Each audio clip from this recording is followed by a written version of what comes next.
Hello, പെട്ടെന്നുള്ളൊരു recipe തപ്പുവാണോ? അങ്ങനെയാണ് നമുക്ക് soybean കൊണ്ടൊരു അടിപൊളി റൈസ് ഉണ്ടാക്കിയാലോ.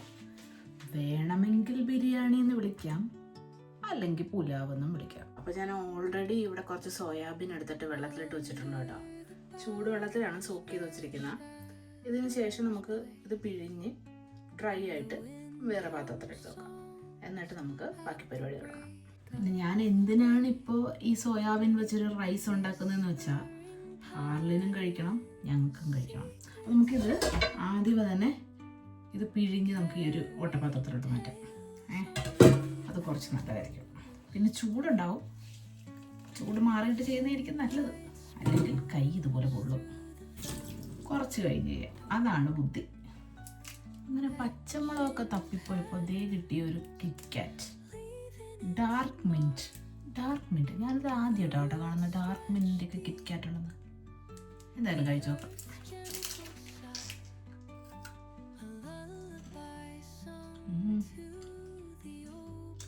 മിൻറ്റിൻ്റെ ടേസ്റ്റ് ഉണ്ട് കേട്ടോ.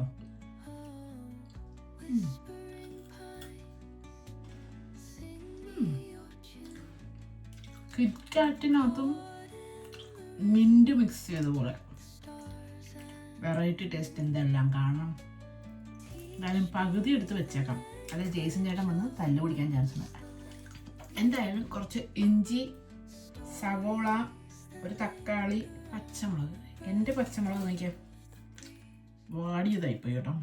ഇന്നല്ല, നാളെ വൈകുന്നേരം പോയി വേണം സാധനങ്ങളൊക്കെ മേടിക്കാം. നിങ്ങളിടുമ്പോൾ പച്ചമുളക് തന്നെ ഇടണം കേട്ടോ. എനിക്ക് കിട്ടിയത് 2 വാടിയത്. എന്തായാലും സാരമില്ല, അഡ്ജസ്റ്റ് ചെയ്യാം. പിന്നെ മല്ലിയില, അത് മസ്റ്റാണ്. പിന്നെ നമ്മുടെ പുലാവിന് ശരിക്കും പറഞ്ഞു കഴിഞ്ഞാൽ ബസ്മതി റൈസ് ആയിരിക്കും നല്ലതെന്ന് തോന്നണം കേട്ടോ. അതുകൊണ്ട് ഞാനൊരു 1.5 ഗ്ലാസ് ബസ്മതി റൈസ് എടുക്കണം. ഒരു 1.5 ഗ്ലാസ് ഇരിക്കട്ടെ. എന്നിട്ട് നമുക്ക് അരി കുറച്ച് നേരം വെള്ളത്തിൽ സോക്ക് ചെയ്ത് വെക്കാം. ഒരു 10 മിനിറ്റ് സോക്ക് ചെയ്ത് വെച്ചാൽ മതി.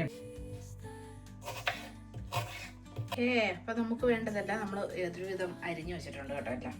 ഇനി ഇതെല്ലാം കൂടിയിട്ട് മിക്സ് ചെയ്യുക, കുക്കർ അടക്കുക, കഴിഞ്ഞ പരിപാടി. കുക്കർ എടുക്കുക. ഞാൻ ചെറിയൊരു കുക്കറായിട്ട് എടുത്തിരിക്കുന്നത്. ഇത് 2 ലിറ്ററിൻ്റെ കുക്കറാണ്. ഏകദേശം ചൂടായി വന്നിട്ടുണ്ട്. അതിനകത്തോട്ട് നമുക്ക് കുറച്ച് വെളിച്ചെണ്ണ, നെയ്യും കൂടി ഞാൻ അതിനകത്ത് ഇട്ട് കൊടുത്തിട്ടുണ്ട്. ഇനി ഇതിനകത്തോട്ട് നമുക്ക് കുറച്ച് പട്ട, ഗ്രാമ്പൂ, കറുവാപ്പട്ട അങ്ങനെയുള്ള കുറച്ച് സാധനങ്ങളൊക്കെ ഇല്ലേ, അത് കുറച്ചിട്ട് കൊടുക്കാം. വെളുത്തുള്ളി അതൊക്കെ ഇടാം.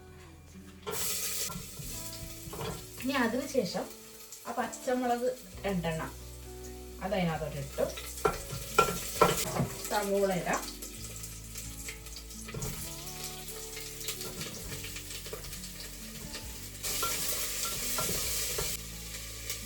ഉപ്പിട്ടിട്ടുണ്ട്. ഞാൻ ഏകദേശം എല്ലാത്തിനും വേണ്ടിയിട്ടുള്ള ഒരു ഉപ്പ് തന്നെ ഇട്ടിട്ടുണ്ട്. അതുകൊണ്ട് ഒരു സ്പൂണോളം ഉപ്പിട്ട് കേട്ടോ, 1 ടീസ്പൂൺ ഉപ്പിട്ടിട്ടുണ്ട്. ഇത് വഴണ്ട് വരട്ടെ നല്ലപോലെ. അതിനുശേഷം നമുക്ക് പൊടികളിടാം. സവോള ഇപ്പം നല്ലപോലെ വഴണ്ട് വന്നിട്ടുണ്ട്. അപ്പോൾ നമുക്ക് കുറച്ച് മഞ്ഞൾപ്പൊടി, ഇത്രയും മഞ്ഞൾപ്പൊടി അത് മതി.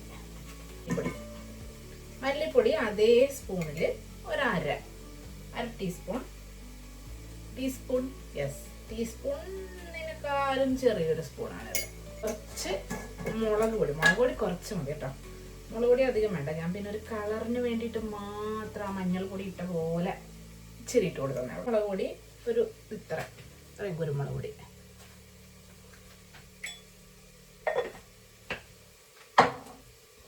പിന്നെയാണ് നമ്മുടെ ഗരം മസാല അതേ സ്പൂണിൽ തന്നെ കുറച്ച് കൂടുതലിട്ടോ കേട്ടോ.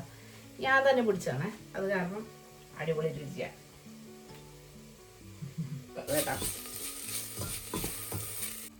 മല്ലിയില ഇട്ട് കഴിയുമ്പോൾ അത് അടിപൊളി മണമാണ്. അതിന് ശേഷം നമുക്കിതൊന്ന് ഒന്ന് സെറ്റായെന്നൊക്കെ തോന്നുമ്പോൾ നമുക്ക് നമ്മുടെ സോയാബീൻ ഇട്ട് കൊടുക്കാം. അത് തിളച്ച് തുടങ്ങിയിട്ടുണ്ട് കേട്ടോ. അപ്പോഴാണ് ഞാൻ സോയാബീൻ ഇട്ട് കൊടുക്കുന്നത്. നല്ലപോലെ ഇളക്കി യോജിപ്പിച്ചുകൊണ്ടിരിക്കണം കേട്ടോ. നല്ലപോലെ ഇളക്കി യോജിപ്പിക്കണം. എല്ലാത്തിലും നല്ലപോലെ പിടിക്കണം. കാരണം ഒന്നാമത്തെ കാര്യം സോയാബീനിനെ എന്തെങ്കിലുമൊക്കെ ഒന്ന് പിടിച്ചു വരാൻ തന്നെ വലിയ പണിയാണ്. പിന്നെ ഞാൻ ഈ ഒരു ഗ്ലാസ്സിലായിരുന്നു കേട്ടോ പിന്നെ നമ്മുടെ അരി എടുത്തത്. അപ്പോൾ അതിനകത്ത് 1.5 ഗ്ലാസ് അരി ആയതുകൊണ്ട് നമ്മൾ ഒരു ഗ്ലാസ്സിന് 1.5 ഗ്ലാസ് വെള്ളം. അപ്പോൾ നമ്മൾ എടുത്തിരിക്കുന്നത് 1.5 ഗ്ലാസ്സാണ്. അപ്പോൾ 2.25 ഗ്ലാസ് വെള്ളമാണ് നമുക്ക് ഒഴിച്ചു കൊടുക്കേണ്ടത്. പിന്നെ വേണം ഇച്ചിരി കൂടുതലും കൂടെ ഒഴിക്കാം, കാരണം ഈ സോയാബീനൊക്കെ ഉള്ളതല്ലേ. അപ്പോൾ ഞാൻ ഇതിനകത്ത് ചൂടുവെള്ളമാണ് ഒഴിക്കുന്നത്. ഓക്കെ, അപ്പോൾ ഇത് ഏകദേശം തിളച്ചിട്ടുണ്ട് കേട്ടോ. അപ്പോൾ നമുക്ക് അരി ഇട്ട് തുടങ്ങാം.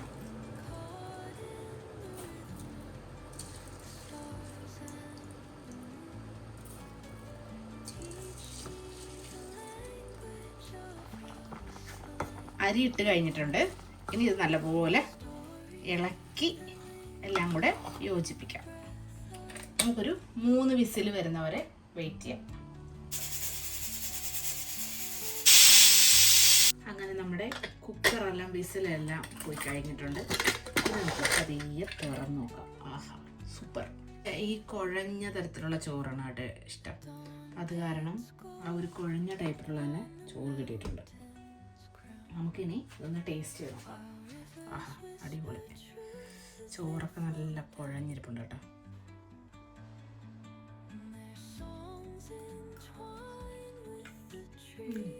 കൊള്ളാം, നന്നായിട്ടുണ്ട് കേട്ടോ. എനിക്കിനകത്ത് ഒരു പോരായ്മ തോന്നിയത് ഉപ്പ് ഇച്ചിരി കുറവാണ്. ഉപ്പ് ഞാൻ കുറച്ചിട്ടേ, കാരണം എന്ന് വെച്ച് കഴിഞ്ഞാൽ ഹാർലിന് കൊടുക്കാനുള്ളല്ലോ. എന്നാൽ കുഴപ്പമില്ല, നമ്മൾ കഴിക്കുമ്പോൾ വേണമെങ്കിൽ നമുക്ക് ഉപ്പിട്ടെടുക്കാം. അല്ലെന്നുണ്ടെങ്കിൽ സാലഡിനകത്ത് കോമ്പൻസേറ്റ് ചെയ്താൽ മതി. നല്ല അടിപൊളിയായിട്ട് കുക്കായിട്ടുണ്ട് കേട്ടോ. സോയാബീനൊക്കെ സൂപ്പറായിട്ടുണ്ട്. സോയാബീനല്ല